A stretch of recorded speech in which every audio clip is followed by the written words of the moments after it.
রাফি ছোটবেলা থেকেই স্বপ্ন দেখত বড় কিছু করার, কিন্তু তার পরিবার ছিল গরিব। পড়ার টেবিল ছিল না, বই ছিল কম, আর ছিল অনেক বাধা। একদিন পরীক্ষায় সে ফেল করল। সবাই বলল, তুই পারবি না। বন্ধুরা হাসল, আত্মীয়রা বলল, ওর দ্বারা কিছু হবে না। সেদিন রাতে রাফি ছাদে বসে আকাশের দিকে তাকিয়েছিল। হঠাৎ তার মনে হলো, শেষ ট্রেনটা মিস করলে কি জীবন থেমে যায়? না, পরের ট্রেন ধরতে হয়। পরের দিন থেকে সে বদলে গেল।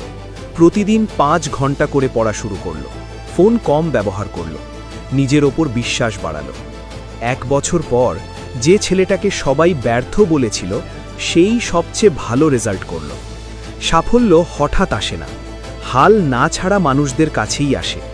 মনে রাখবেন, আজ আপনি যেখানে আছেন সেটাই শেষ নয়, এটাই আপনার নতুন শুরুর জায়গা। আপনাদের ভালোবাসাই আমাদের অনুপ্রেরণা। ভিডিওটি ভালো লাগলে সাবস্ক্রাইব, লাইক ও কমেন্ট করে পাশে থাকুন।